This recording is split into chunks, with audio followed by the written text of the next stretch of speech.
Hello जय हिंद नमस्कार दोस्तों, आप सभी का स्वागत है आपके अपने YouTube channel online GK free classes में।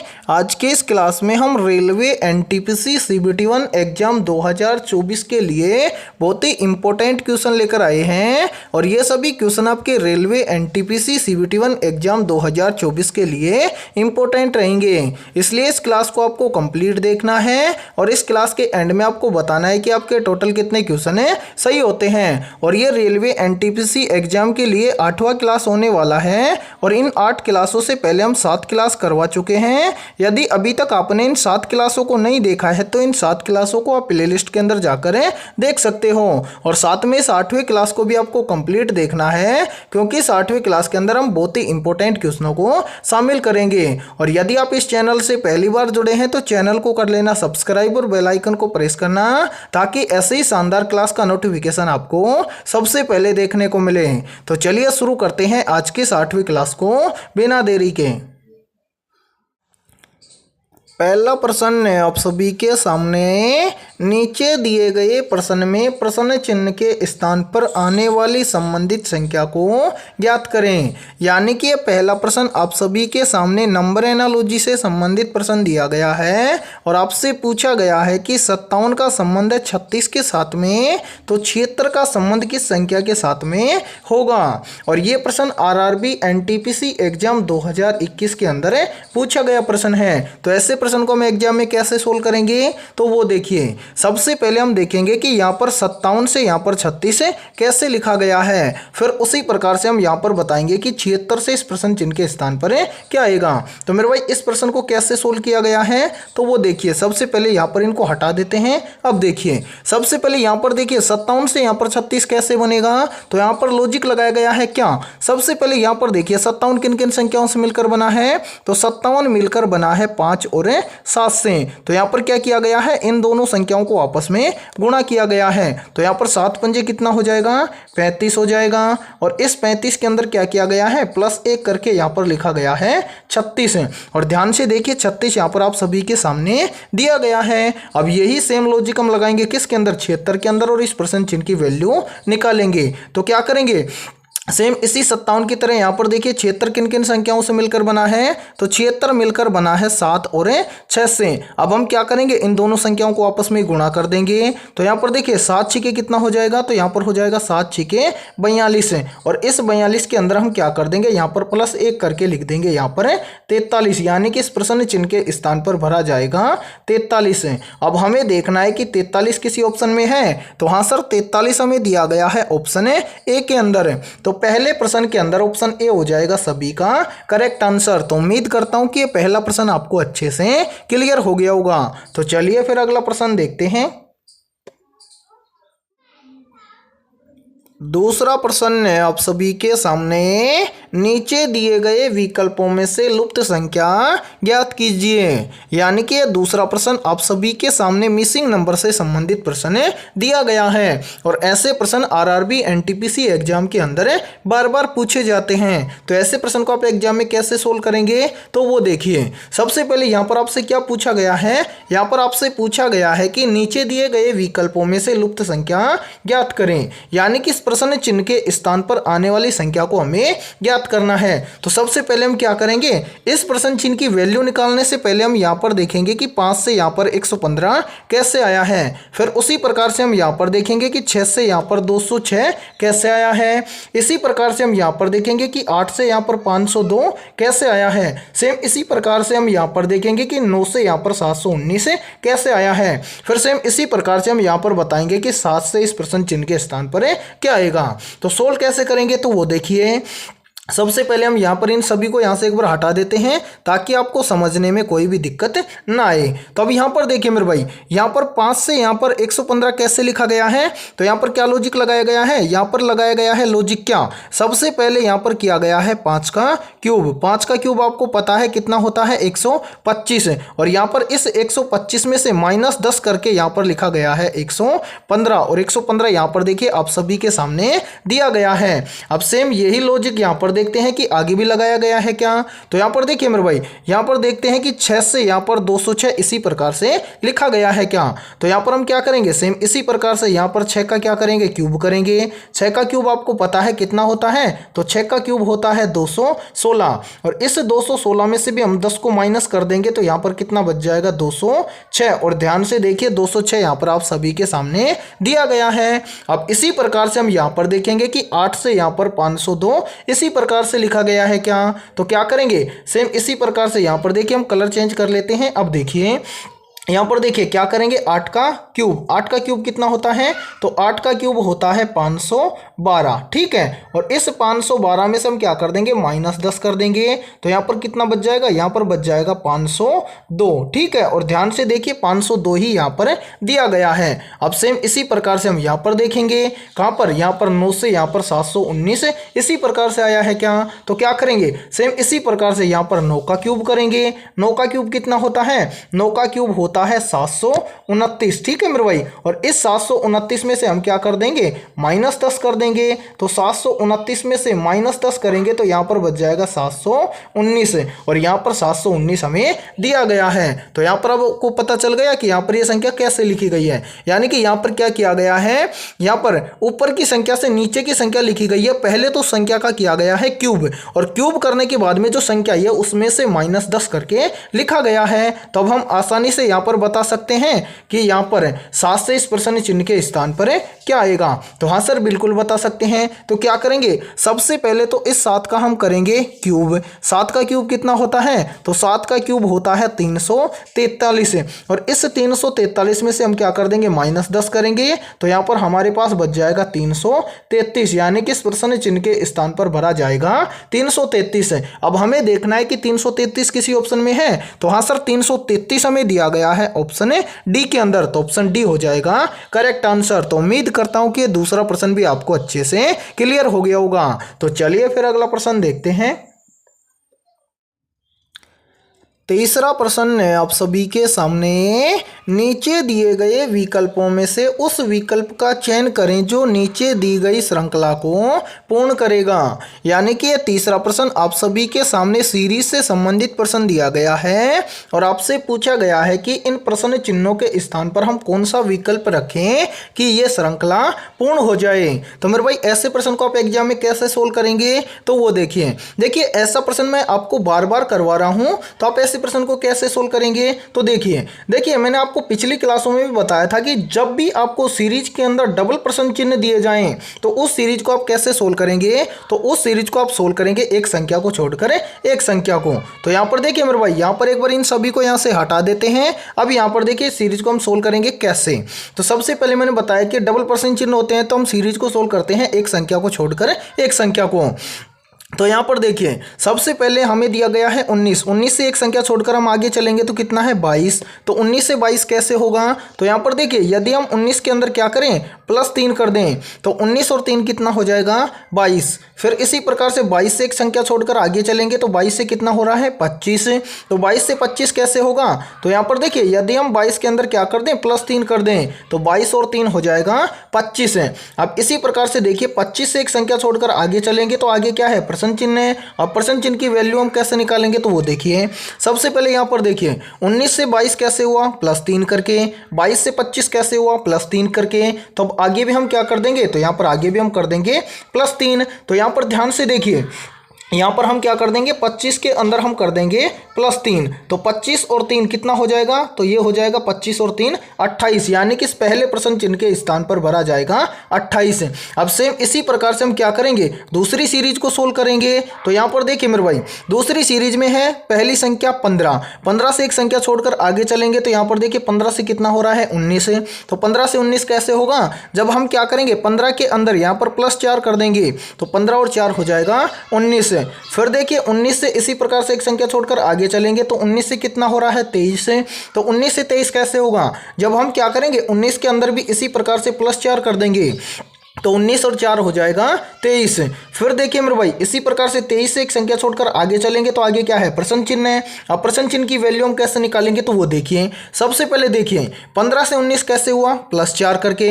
19 से 23 हुआ कैसे, +4 करके। तो अब 23 से इस प्रश्न चिन्ह की वैल्यू निकालेंगे कैसे, +4 करके। तो यहाँ पर देखिए मेरे भाई यहाँ पर है 23, 23 के अंदर हम क्या कर देंगे, यहाँ पर 23 के अंदर हम कर देंगे +4। तो 23 और 4 कितना हो जाएगा, तो 23 और 4 हो जाएगा 27, यानी कि इस दूसरे प्रश्न चिन्ह के स्थान पर भरा जाएगा 27। अब हमें देखना है कि 28 और 27 किसी ऑप्शन में दिया गया है। तो ध्यान से देखिए 28 और 27 हमें दिया गया है ऑप्शन बी के अंदर। तो तीसरे प्रश्न के अंदर ऑप्शन बी हो जाएगा सभी का करेक्ट आंसर। तो उम्मीद करता हूं कि ये तीसरा प्रश्न भी आपको अच्छे से क्लियर हो गया होगा। और जब भी आपको ऐसा प्रश्न एग्जाम में दिया जाएगा तो फटाफट से सोल्व कर लोगे। ठीक है, तो चलिए फिर अगला प्रश्न देखते हैं। चौथा प्रश्न है आप सभी के सामने, यदि MA बराबर 28 है और MBA बराबर 48 लिखा गया है तो BBAC बराबर है क्या लिखा जाएगा। यानी कि ये चौथा प्रश्न आप सभी के सामने कोडिंग डिकोडिंग से संबंधित प्रश्न दिया गया है। तो ऐसे प्रश्न को आप एग्जाम में कैसे सोल्व करेंगे तो वो देखिए। जब भी आपको एग्जाम में कोडिंग डिकोडिंग से संबंधित प्रश्न दिया जाए तो सबसे पहले आपको यहाँ पर देखना है कि यहाँ पर MA बराबर 28 कैसे लिखा गया है। फिर इसी प्रकार से आपको यहां पर देखना है कि MBA बराबर यहां पर 48 कैसे लिखा गया है। फिर इसी प्रकार से हम यहां पर बताएंगे कि BBAC बराबर क्या लिखा जाएगा। तो यहां पर इस प्रश्न को किस लॉजिक के आधार पर सोल्व किया गया है तो वो देखिए। सबसे पहले हम क्या करते हैं, यहां पर इन सभी को एक बार थोड़ा सा हटा देते हैं ताकि आपको समझने में कोई भी दिक्कत ना हो। अब यहाँ पर देखिए, यहाँ पर इस प्रश्न में क्या लॉजिक लगाया गया है तो वो देखिए। सबसे पहले हम यहाँ पर देखेंगे कि MA से यहाँ पर 28 कैसे लिखा गया है। तो यहाँ पर क्या किया गया है, सबसे पहले MA ये दो क्या है अल्फाबेट लेटर हैं। तो यहाँ पर इनका क्या किया गया है, सबसे पहले किया गया है नंबरिंग। तो देखिए M आता है अल्फाबेट लेटर के अंदर 13 नंबर पर है। फिर क्या है A का अल्फाबेट नंबर होता है 1, यानी कि अल्फाबेट लेटर में जो A होता है वो आता है 1 नंबर पर। फिर यहाँ पर क्या किया गया है, इन दोनों को आपस में जोड़ा गया है तो 13 और 1 कितना हो जाएगा 14। ठीक है, और फिर देखिए यहां पर MA ये टोटल कितने अल्फाबेट लेटर हैं, 2 हैं। तो यहां पर इस 14 का गुणा किया गया है 2 के साथ में। तो यहां पर 14 दुआ कितना हो जाएगा, ये हो जाएगा 28। और ध्यान से देखिए 28 यहां पर आप सभी के सामने दिया गया है। अब इसी प्रकार से हम यहां पर देखते हैं कि MBA बराबर यहां पर 48 इसी प्रकार से लिखा गया है क्या। तो हम क्या करेंगे, सबसे पहले यहाँ पर MBA ये तीनों अल्फाबेट लेटर हैं तो इनका क्या करेंगे, नंबरिंग करेंगे। तो यहाँ पर देखिए M का अल्फाबेट लेटर नंबर कितना होता है, तो देखिए जो M अल्फाबेट लेटर है इसका नंबर होता है 13। तो यहाँ पर हम लिख देंगे 13। फिर क्या है B का नंबर कितना होता है, B का नंबर होता है 2। फिर क्या है A का नंबर होता है 1। अब हम क्या करेंगे, इन सभी को आपस में जोड़ लेंगे। तो यहाँ पर जोड़िए 13 और 2 हो जाएगा 15, 15 और 1 कितना हो जाएगा 16। ठीक है मेरे भाई। अब यहाँ पर देखिए MBA यहाँ पर टोटल अल्फाबेट लेटर कितने हैं, 3 हैं। तो यहाँ पर इस 16 का गुना कर देंगे 3 के साथ में। तो यहाँ पर 16 तिये कितना हो जाएगा, तो 16 तिये हो जाएगा 48। और ध्यान से देखिए 48 यहाँ पर आप सभी के सामने दिया गया है। तो अब आप आसानी से बता सकते हैं कि BBAC बराबर क्या लिखा जाएगा। तो हाँ सर बिल्कुल बता सकते हैं। तो क्या करेंगे, सबसे पहले यहाँ पर हम कलर चेंज कर लेते हैं। अब देखिए मेरे भाई सबसे पहले यहाँ पर BBAC इन तीनों अल्फाबेट यानी कि इन चारों अल्फाबेट लेटर का क्या करेंगे, नंबरिंग करेंगे। तो यहाँ पर देखिए मेरे भाई सबसे पहले क्या है, B है। B का नंबर कितना होता है, B का नंबर होता है 2। फिर क्या है B है, B का नंबर होता है 2। ठीक है, इसी प्रकार से फिर क्या है A का नंबर होता है 1। फिर क्या है C का नंबर होता है कितना 3। तो यहाँ पर हम लिख देंगे 3। अब हम क्या करेंगे, इन सभी को आपस में जोड़ देंगे। तो यहाँ पर देखिए जोड़ेंगे तो कितना हो जाएगा, 2 और 2 4, 4 और 1 कितना हो जाएगा 5, 5 और 3 कितना हो जाएगा 8। यानी कि सभी को जोड़ा तो कितना आया 8 है। अब यहाँ पर देखिए BBAC यहाँ पर टोटल अल्फाबेट लेटर कितने हैं, 4 हैं। तो यहाँ पर इस 8 का गुणा कर देंगे 4 के साथ में। तो 8 चौक कितना हो जाएगा, तो यहाँ पर 8 चौक हो जाएगा 32। यानी कि BBAC बराबर लिखा जाएगा 32। अब हमें देखना है कि 32 किसी ऑप्शन में है। तो हाँ सर 32 हमें दिया गया है ऑप्शन C के अंदर। तो चौथे प्रश्न के अंदर ऑप्शन C हो जाएगा सभी का करेक्ट आंसर। तो उम्मीद करता हूं कि यह प्रश्न आपको अच्छे से समझ में आ गया होगा। और जब भी आपको ऐसा प्रश्न एग्जाम में दिखेगा तो फटाफट से सोल्व कर लेंगे। ठीक है, तो चलिए फिर अगला प्रश्न देखते हैं। 5वां प्रश्न है आप सभी के सामने, निम्नलिखित विकल्पों में से असंगत शब्द समूह का चयन कीजिए। और ये प्रश्न आरआरबी एनटीपीसी 2021 के एग्जाम में पूछा गया प्रश्न है। तो मेरे भाई जल्दी से एक काम कीजिए, इस क्लास को रोकिए और अपने स्तर से इस प्रश्न को सोल्व करके कमेंट सेक्शन के अंदर कमेंट करके बताइए कि क्या होगा करेक्ट आंसर। देखिए ऐसे प्रश्न को आप एग्जाम में कैसे सोल्व करेंगे, तो वो देखिए सबसे पहले आपको क्या करना है, असंगत शब्द समूह का चयन करना है। तो सबसे पहले यहाँ पर जितने भी आपको ये 4 विकल्प दिए गए हैं, तो इन चारों विकल्पों को आपको ध्यान से देखना है। जैसे यहाँ पर देखिए ऑप्शन ए में हमें दिया गया है क्या, नई दिल्ली, और फिर क्या दिया गया है, भारत है। तो यहाँ पर देखिए यहाँ पर भारत और नई दिल्ली इसका आपस में कोई रिलेशन है, तो हाँ सर इन दोनों का आपस में रिलेशन है, यानी कि भारत की राजधानी है क्या, नई दिल्ली। ठीक है, तो ऑप्शन ए है करेक्ट। इसी प्रकार से ऑप्शन बी को चेक करेंगे। ऑप्शन बी में हमें दिया गया है बीजिंग, और फिर क्या दिया गया है, चीन। तो यहाँ पर देखिए क्या यहाँ पर इन दोनों के बीच में कोई रिलेशन है, तो हाँ सर इन दोनों के बीच में भी रिलेशन है। क्या रिलेशन है, तो जो चीन देश है इसकी राजधानी है बीजिंग। तो यहाँ पर ऑप्शन बी भी हो जाएगा करेक्ट आंसर। इसी प्रकार से हम क्या करेंगे, ऑप्शन सी को चेक करेंगे। ऑप्शन सी में हमें क्या दिया गया है, ऑप्शन सी में हमें दिया गया है ढाका और बांग्लादेश। तो क्या इन दोनों के बीच में कोई रिलेशन है, तो हाँ सर इन दोनों के बीच में भी रिलेशन है। क्या रिलेशन है, जो बांग्लादेश है इस बांग्लादेश की राजधानी है ढाका। तो यहाँ पर देखिए ऑप्शन सी भी करेक्ट हो जाएगा। इसी प्रकार से हम क्या करेंगे, ऑप्शन डी को चेक करेंगे। ऑप्शन डी में हमें क्या दिया गया है, ऑप्शन डी में हमें दिया गया है लाहौर और पाकिस्तान। तो यहाँ पर देखिए क्या पाकिस्तान देश की राजधानी लाहौर है, तो नहीं सर पाकिस्तान की राजधानी लाहौर नहीं है। पाकिस्तान की राजधानी क्या है, तो पाकिस्तान की राजधानी है इस्लामाबाद। ठीक है मेरे भाई, तो यहाँ पर हम लिख देंगे इस्लामाबाद। ठीक है, अब यहाँ पर देखिए इन चारों में से असंगत कौन सा हो जाएगा, तो यहाँ पर असंगत हो जाएगा ऑप्शन डी। क्यों, क्योंकि यहाँ पर देखिए ऑप्शन ए, ऑप्शन बी और ऑप्शन सी, यहां पर देखिए देश की क्या दी गई है, राजधानी दी गई है, लेकिन ऑप्शन डी के अंदर ऐसा नहीं किया गया है। इसलिए इन चारों में से असंगत शब्द समूह हो जाएगा ऑप्शन डी। और आपके इस प्रश्न के अकॉर्डिंग आपका करेक्ट आंसर भी होगा ऑप्शन डी। तो उम्मीद करता हूं कि पांचवा प्रश्न आपको बहुत अच्छे से क्लियर हो गया होगा। और जब भी आपको ऐसा प्रश्न एग्जाम में मिलेगा तो फटाफट से सोल्व कर लेंगे। ठीक है, और यहां पर देखिए यदि ये क्लास आपको पसंद आ रही है तो जल्दी से एक बार इस क्लास को लाइक कर दीजिए। और चैनल पर यदि आप पहली बार जुड़े हैं तो चैनल को कर लीजिए सब्सक्राइब और बेल आइकन को प्रेस करना, ताकि ऐसे ही शानदार क्लास का नोटिफिकेशन आपको सबसे पहले देखने को मिले। तो चलिए फिर अगला प्रश्न देखते हैं। छठा प्रश्न है आप सभी के सामने, नीचे दिए गए विकल्पों में से उस विकल्प का चयन करें जो नीचे दी गई श्रृंखला को पूर्ण करेगा। यानी कि छठा प्रश्न आप सभी के सामने सीरीज से संबंधित प्रश्न दिया गया है और आपसे पूछा गया है कि इस प्रश्न चिन्ह के स्थान पर कौन सा विकल्प आएगा।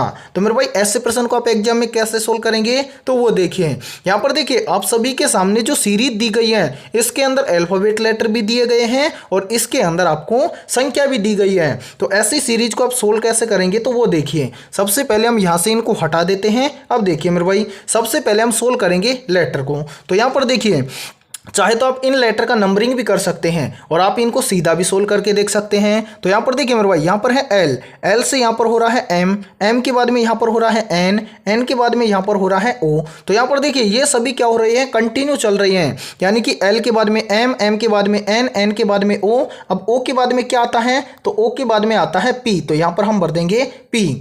फिर इसी प्रकार से यहाँ पर देखिए अगला लेटर देखेंगे, अगला लेटर क्या है, टी है। तो यहाँ पर देखिए टी से यू, यू से वी, वी से डब्लू। तो अब डब्लू से यहां पर क्या आएगा, तो वो देखिए यहां पर भी क्या हो रहे हैं, ये सभी लेटर क्या हो रहे हैं, कंटिन्यू चल रही हैं, यानी कि टी से यू, यू से वी, वी से डब्लू। तो डब्लू के बाद में क्या आता है, डब्लू के बाद में एक्स आता है, तो पी के बाद में हम भर देंगे एक्स।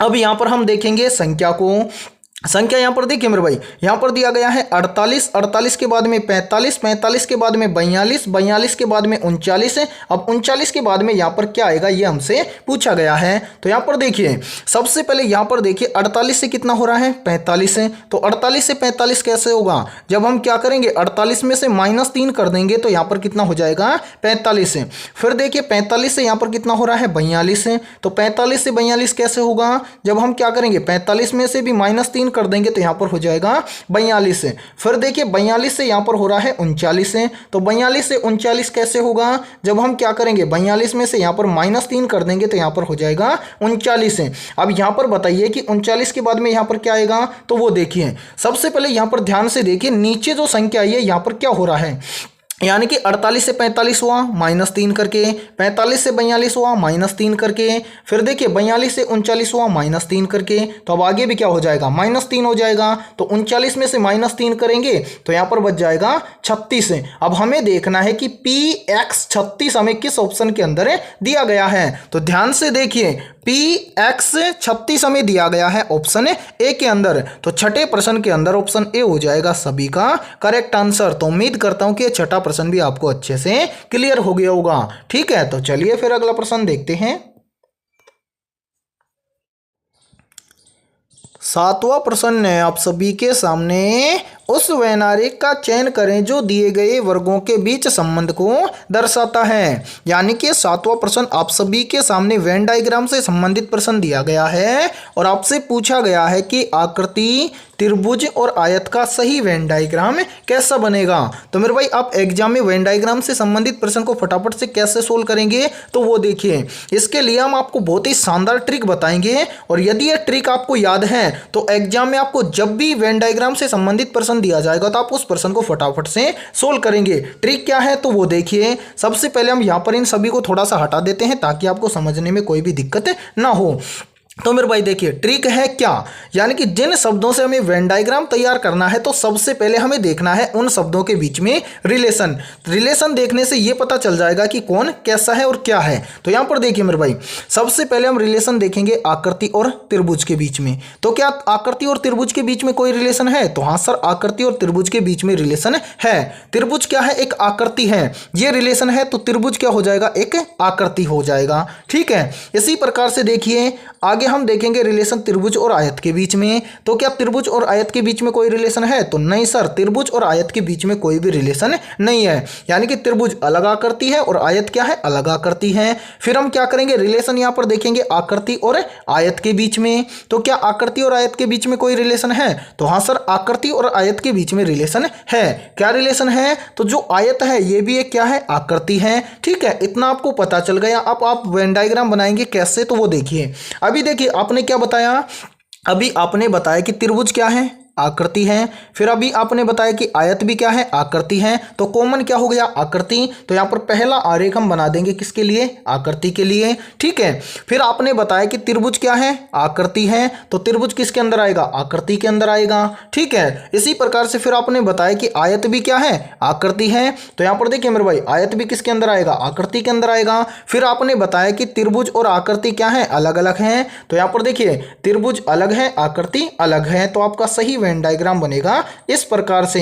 अब आपको देखना है कि ऐसा वेन डायग्राम किसी ऑप्शन में है, तो हाँ सर ऐसा वेन डायग्राम हमें दिया गया है ऑप्शन ए के अंदर। तो 7वें प्रश्न के अंदर ऑप्शन ए हो जाएगा सभी का करेक्ट आंसर। तो उम्मीद करता हूं कि ये 7वां प्रश्न भी आपको अच्छे से क्लियर हो गया होगा। और जब भी आपको ऐसा प्रश्न एग्जाम में दिया जाए तो इसी प्रकार से आपको वेन डायग्राम वाले प्रश्न को सोल्व करना है। ठीक है, तो चलिए फिर अगला प्रश्न देखते हैं। 8वां प्रश्न है आप सभी के सामने, नीचे दी गई आकृति में कुल कितने त्रिभुज हैं ज्ञात करें। यानी कि 8वां प्रश्न आप सभी के सामने काउंटिंग फिगर से संबंधित प्रश्न दिया गया है और आपसे पूछा गया है कि नीचे जो ये वाली आकृति दी गई है इस आकृति में कुल कितने त्रिभुज हैं। तो मेरे भाई ऐसे प्रश्न को आप आरआरबी एनटीपीसी के एग्जाम में कैसे सोल्व करेंगे, तो वो देखिए इसके लिए बहुत ही शानदार ट्रिक है। यदि ये ट्रिक आपको याद है तो आप ऐसे प्रश्न को मात्र 2 से 3 सेकंड में सोल्व करेंगे। ट्रिक क्या है, तो वो देखिए सबसे पहले मेरे भाई एक बार इसको यहां से हटा देते हैं। अब देखिए अब आपको करना क्या है, ट्रिक आपको लगानी है। तो सबसे पहले यहां पर देखिए इसके अंदर आपको क्या करना है, जो सीधे आपको खड़े त्रिभुज दिख रहे हैं उनको काउंट करना है। जैसे यहाँ पर देखिए यहाँ पर एक त्रिभुज आपको ये वाला दिख रहा है, तो हाँ सर बिल्कुल हमें ये त्रिभुज दिख रहा है, तो इसको नंबरिंग दे दीजिए 1।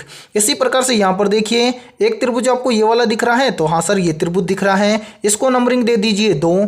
इसी प्रकार से यहाँ पर देखिए इसी के साथ में एक त्रिभुज आपको यहाँ पर दिख रहा है, तो हाँ सर यहाँ पर भी त्रिभुज दिख रहा है, तो इसको नंबरिंग दे दीजिए 3। इसी प्रकार से यहाँ पर देखिए यहाँ पर लास्ट में एक त्रिभुज दिख रहा है, तो हाँ सर यहाँ पर भी एक त्रिभुज दिख रहा है, तो इसको नंबरिंग दे दीजिए 4। ठीक है, इतना करने के बाद में आपको क्या करना है, यहाँ पर देखिए इसको यहाँ से हटा देते हैं ताकि आपको समझने में कोई भी दिक्कत ना आए। अब आपको क्या करना है, इसी प्रकार से यहाँ पर ये वाले त्रिभुजों को देखना है। देखिए यहाँ पर ये त्रिभुज बन रहा है, तो हाँ सर बन रहा है, तो इसको भी इस तरफ नंबरिंग दे दीजिए, 1 नंबर ये हो जाएगा। देखिए मेरे भाई इसको थोड़ा सा सही बना लीजिए। यहाँ पर देखिए एक त्रिभुज आपको ये वाला दिख रहा है, तो हाँ सर बिल्कुल दिख रहा है, तो यहाँ पर देखिए इस तरफ इसको नंबरिंग दे दीजिए 1। उसी प्रकार से यहाँ पर देखिए एक त्रिभुज ये वाला बन रहा है, तो हाँ सर ये वाला त्रिभुज बन रहा है, तो इसको नंबरिंग दे दीजिए 2। उसी प्रकार से यहाँ पर देखिए एक त्रिभुज ये वाला बन रहा है, तो हाँ सर यहाँ पर भी त्रिभुज बन रहा है, तो इसको नंबरिंग दे दीजिए 3। उसी प्रकार से लास्ट में यहाँ पर एक त्रिभुज ये वाला बन रहा है, तो इसको नंबरिंग दे दीजिए 4। इतना करना है। इसके बाद में क्या करना है, यहाँ पर आपको देखना है कि लास्ट में कॉमन संख्या क्या दिख रही है, तो कॉमन संख्या है यहाँ पर 4। अब यहाँ पर इस 4 का क्या करना है, क्यूब करना है। यानी कि यहाँ पर देखिए कॉमन संख्या मिली 4, 4 का हम कर देंगे क्यूब। 4 का क्यूब आपको पता है कितना होता है, 64 होता है। तो समझ लीजिए इस आकृति के अंदर टोटल कितने त्रिभुज हैं, तो इस आकृति के अंदर टोटल त्रिभुज हैं 64। अब हमें देखना है कि 64 किसी ऑप्शन में है, तो हाँ सर 64 में दिया गया है ऑप्शन सी के अंदर, तो 8वें प्रश्न के अंदर ऑप्शन सी हो जाएगा सभी का करेक्ट आंसर। तो उम्मीद करता हूं कि 8वां प्रश्न आपको अच्छे से क्लियर हो गया होगा।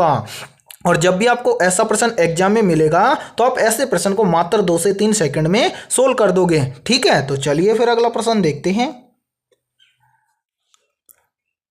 9वां प्रश्न है आप सभी के सामने, नीचे दिए गए विकल्पों में से संबंधित शब्द को चुनिए। यानी कि यहाँ पर आपको बताना है कि नॉर्वे का संबंध है ओस्लो के साथ में, तो ईरान का संबंध किस शब्द के साथ में होगा। तो ऐसे प्रश्न को आप एग्जाम में कैसे सोल्व करेंगे, तो वो देखिए जब भी आपको ऐसा प्रश्न एग्जाम में दिया जाए तो आपको क्या करना है, सबसे पहले तो आपको यहाँ पर देखना है कि नॉर्वे का संबंध ओस्लो के साथ में कैसे है। यानी कि जिस प्रकार से नॉर्वे का संबंध है ओस्लो के साथ में, सेम उसी प्रकार से फिर हम बताएंगे कि ईरान का संबंध किस शब्द के साथ में होगा। तो मेरे भाई यहाँ पर देखिए, यहाँ पर नॉर्वे का संबंध ओस्लो के साथ में कैसे है, तो जो नॉर्वे देश है इसकी राजधानी है कौन सी, ओस्लो। तो यहाँ पर क्या दिया गया है, देश दिया गया है और क्या दी गई है, उसकी राजधानी दी गई है। तो यहाँ पर आपको पता चल गया कि नॉर्वे का संबंध ओस्लो के साथ में कैसे है। तो अब यहाँ पर आपको बताना है कि ईरान देश की राजधानी का नाम क्या है। तो मेरे भाई यहाँ पर देखिए जिस प्रकार से नॉर्वे देश की राजधानी है ओस्लो, तो ईरान देश की राजधानी है तेहरान। तो इस प्रश्न चिन्ह के स्थान पर भरा जाएगा तेहरान। तो अब आपको देखना है कि तेहरान आपको किस ऑप्शन के अंदर दिया गया है, तो तेहरान आपको दिया गया है ऑप्शन डी के अंदर। तो 9वें प्रश्न के अंदर ऑप्शन डी हो जाएगा सभी का करेक्ट आंसर। तो उम्मीद करता हूं कि 9वां प्रश्न भी आपको अच्छे से क्लियर हो गया होगा। और इसी प्रकार से ऐसे प्रश्न को एग्जाम में सोल्व किया जाता है। ठीक है, तो चलिए फिर अगला प्रश्न देखते हैं।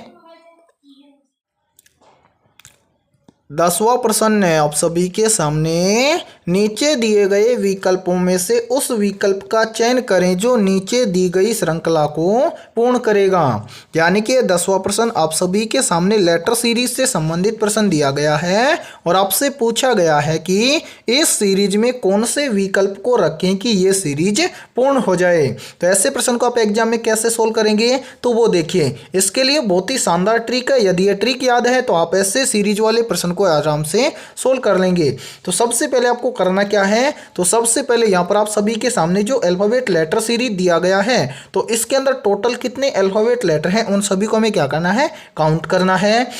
तो यहाँ पर देखिए खाली स्थान सहित हम काउंट करेंगे। तो यहाँ पर देखिए 1 2 3 4 5 6 7 8 9 10 11 12 13 14 15 16 17 18 19 20।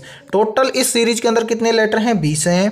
तो यहाँ पर देखिए मेरे भाई यहाँ पर हम लिख दिए 20। ठीक है, अब 20 का हम गुणनफल करना चाहें तो देखिए गुणनखंड करना चाहें तो कैसे करेंगे, या तो देखिए हम कर सकते हैं 2 गुना में 10। ठीक है, या हम कर सकते हैं 5 गुना में 4, या फिर हम कर सकते हैं 4 गुना में 5। लेकिन मैंने आपको सिखाया है कि जब हम क्या करें, लेटर सीरीज वाले प्रश्न को सोल्व करें तो हमें क्या करना है, ज़्यादा तो लेटर लेने हैं और कम समूह बने वो वाला समूह में क्या करना है, यानी कि वो गुणनफल हमें लेना है। जैसे यहाँ पर देखिए, यहाँ पर हम 2-2 लेटर के समूह बनाए तो कितने बनेंगे, 10 बनेंगे, ज़्यादा बनेंगे। इसी प्रकार से यहाँ पर देखिए 4-4 लेटर के समूह बनाए तो कितने बनेंगे, 5 बनेंगे। लेकिन हम 5-5 लेटर के समूह बनाए तो कितने बनेंगे, 4 बनेंगे। तो हम क्या करेंगे, 5-5 लेटर के 4 समूह बनाएंगे। तो यहाँ पर देखिए मेरे भाई, एक बार यहाँ से इन सभी को थोड़ा सा हटा देते हैं ताकि आपको समझने में कोई भी दिक्कत ना हो। अभी आपने क्या बोला कि यहाँ पर हम बनाएंगे 5-5 लेटर के 4 समूह, ठीक है। तो यहाँ पर देखिए 1 2 3 4 5 पहला समूह ये बन जाएगा, ठीक है। 1 मिनट, यहाँ पर देखिए पहला समूह ये बन गया, इसको नंबर दे दीजिए 1, ठीक है। उसी प्रकार से यहाँ पर देखिए 1 2 3 4 5 दूसरा समूह बन जाएगा ये, तो इसको नंबर दे दीजिए 2। उसी प्रकार से देखिए 1 2 3 4 5 तीसरा समूह बन जाएगा ये, तो यहाँ पर नंबर दे दीजिए 3। फिर इसी प्रकार से यहाँ पर देखिए 1 2 3 4 5 तो चौथा समूह बन जाएगा ये, ठीक है। इतना करने के बाद में इसको क्या करना है, आपको सोल्व करना है। और देखिए आप यदि इसको सोल्व करेंगे तो फटाफट से सोल्व करेंगे। कैसे करना क्या है वो देखिए।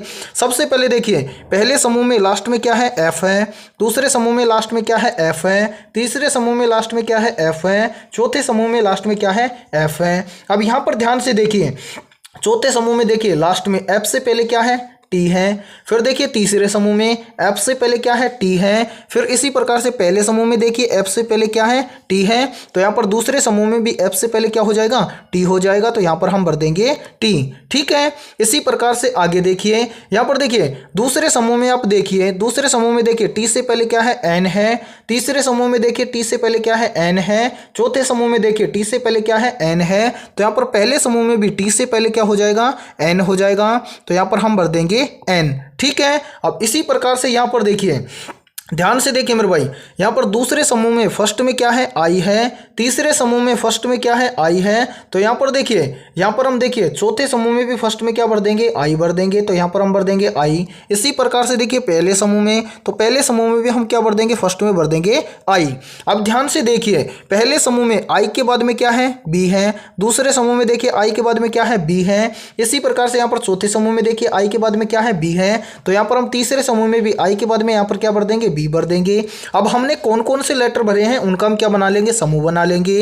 तो यहां पर देखिए सबसे पहले हमने भरा आई, उसके बाद में हमने भरा एन, उसके बाद में हमने भरा टी, उसके बाद में हमने भरा बी और उसके बाद में हमने भरा आई, ठीक है। अब यहां पर आपको देखना है कि I N T B I हमें किस ऑप्शन के अंदर दिया गया है। तो ध्यान से देखिए, I N T B I ये हमें दिया गया है ऑप्शन ए के अंदर। तो 10वें प्रश्न के अंदर ऑप्शन ए हो जाएगा सभी का करेक्ट आंसर। तो उम्मीद करता हूं कि 10वां प्रश्न भी आपको अच्छे से क्लियर हो गया होगा। और देखिए समझाने में आपको थोड़ा सा टाइम लगता है, लेकिन जब आप ऐसे प्रश्न को समझ जाओगे तो एग्जाम में फटाफट से सोल्व कर लोगे, ठीक है। तो आज के इस क्लास में इतना ही। यदि ये क्लास आपको पसंद आई है तो जल्दी से एक बार इस क्लास को लाइक कर दीजिए। और यदि आप चैनल से पहली बार जुड़े हैं तो चैनल को कर लीजिए सब्सक्राइब और बेल आइकन को प्रेस करना, ताकि ऐसे ही शानदार क्लास का नोटिफिकेशन आपको सबसे पहले देखने को मिले। और देखिए रीजनिंग के साथ आप अपनी जीके की तैयारी को भी बेस्ट बनाना चाहते हैं तो हमने आपके लिए 1000 प्लस मोस्ट इंपोर्टेंट क्वेश्चनों का PDF तैयार किया है, जिसके अंदर हमने जीके और जीएस के जबरदस्त क्वेश्चन शामिल किए हैं। यदि आप उनको लेना चाहते हैं तो आप हमारे व्हाट्सएप नंबर पर कांटेक्ट कर सकते हैं और वो 1000 प्लस क्वेश्चन आपके एग्जाम के लिए रामबाण साबित होंगे, ठीक है। तो फिर मिलते हैं ऐसे बेहतरीन क्वेश्चनों के साथ नेक्स्ट क्लास में।